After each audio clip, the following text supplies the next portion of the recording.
Lili Nascimento, da ESPN. Queria que você falasse sobre o resultado, né? O Fluminense vinha de uma sequência de 7 jogos sem perder, contando as outras competições.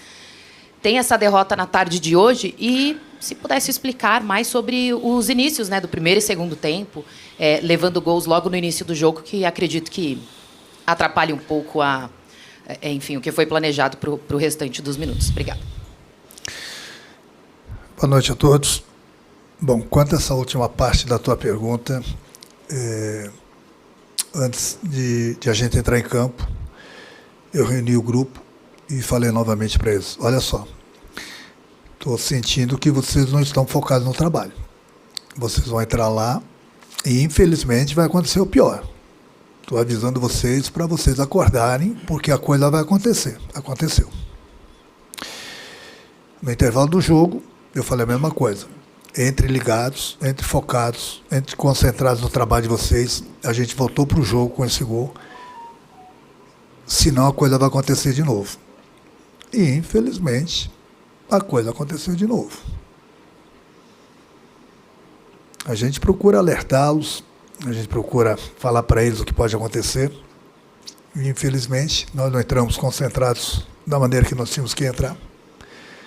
Tomamos 2 gols com 4 minutos, se não me engano, logo no início do jogo. E aí qualquer esquema tático vai por água abaixo, né?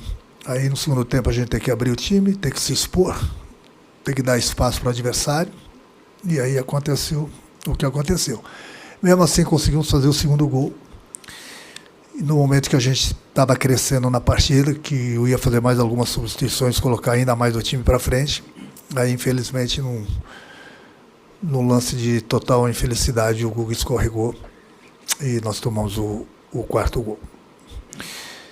Depois ficou um jogo aberto, eles tiveram alguma chance, nós tivemos outra chance. Enfim, é um jogo para a gente aprender bastante, tirar de lição, tirar como exemplo e guardar na memória.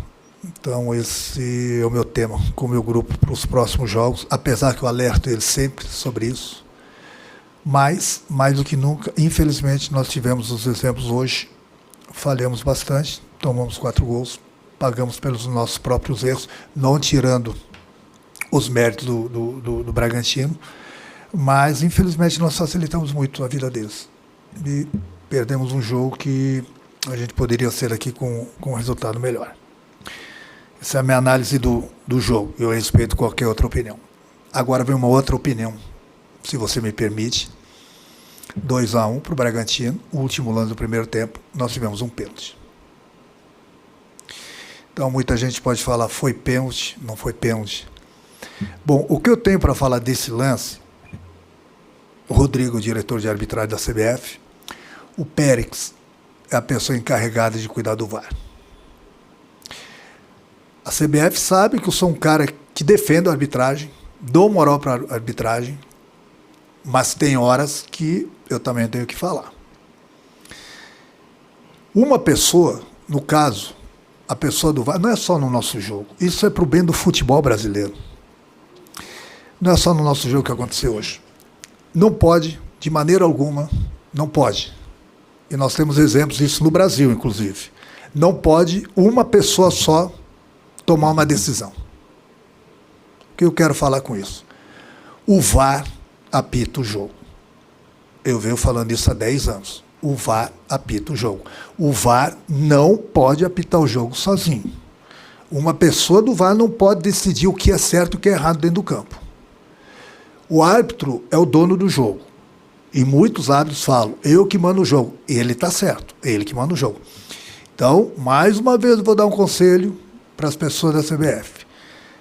Manda o VAR quando ele tiver numa indecisão, e uma indecisão ele tinha hoje, pode ter certeza, porque aquilo é pênalti, porque no momento que o Facundo tenta dar o chapéu, tenta dar o drible nele, ele está com o braço aberto. Quando a bola pega no braço dele, ele joga o braço para trás.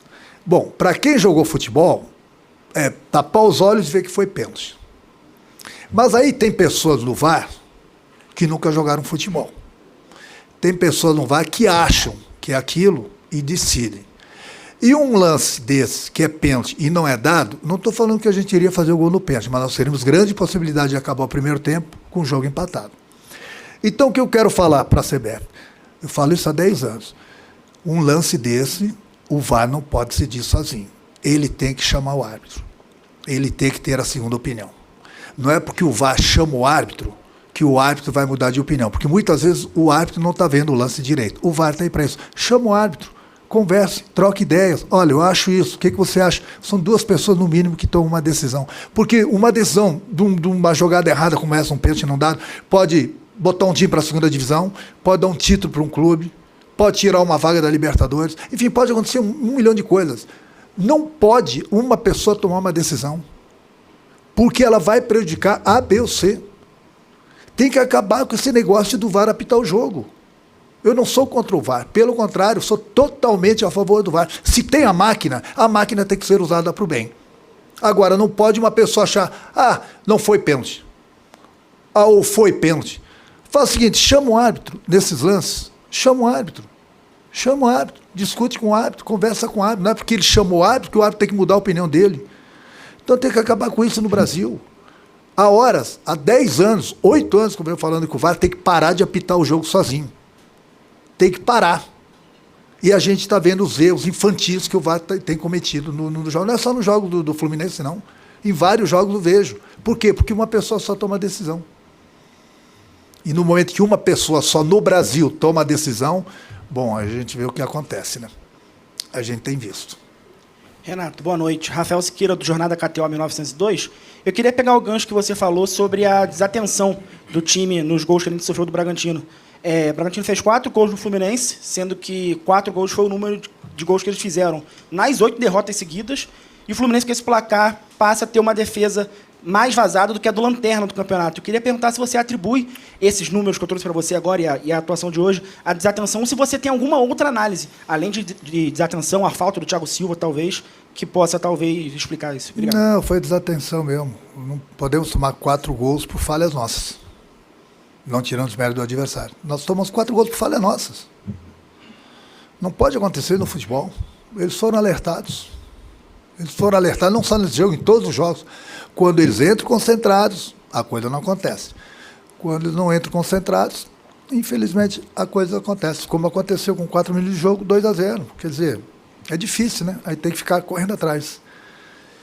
Mas sobre esse outro assunto que você falou, que é a minha defesa, a defesa mais vazada do Lanterna do campeonato, é triste, eu não gosto. Até porque a gente muda o time também toda hora. Mas o Lanterna está lá atrás. E o meu time está no meio da tabela. Se o Lanterna, se nós temos a defesa mais vazada que o Lanterna, é isso que você falou? É? Um gol a mais sofrido. Sim, temos. Em compensação, você faz a outra conta, que a moeda sempre tem os dois lados, e vê quantos gols nós fizemos e quantos gols o Lanterna fez. Então eu prefiro. Claro, a gente trabalha bastante para não tomar gol, sem dúvida alguma. Então é a falta de concentração que eu falo. Mas o meu time joga para frente. O meu time faz gol. O meu time faz gol em todos os jogos. Não gostaria de ter tomado tantos gols assim, principalmente sendo falha nossa. Mas no momento que se expõe ao adversário, você está sujeito a tomar gol mesmo. Vou fazer mais uma, Renato. Queria te perguntar a respeito da mexida que você fez quando você coloca o Bernal na zaga. Era algo que a torcida do Fluminense estava bem acostumada a ver com o Fernando Diniz, tirar um zagueiro e um volante para a zaga para botar o time mais ofensivo quando precisa buscar o resultado.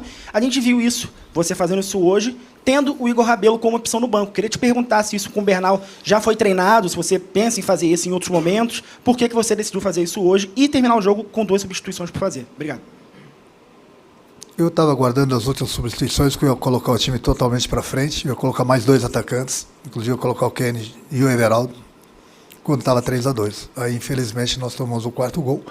Se eu fizesse as substituições que estavam na minha cabeça, eu ia abrir demais o time, aí era capaz de eu tomar 5-6. Então, eu parei e pensei. Quanto ao volante, eu fazia muito isso no Grêmio e já fiz aqui no Fluminense. O que eu quis com isso? O Manuel é um jogador de 34, 35 anos, vem jogando a cada 3 dias.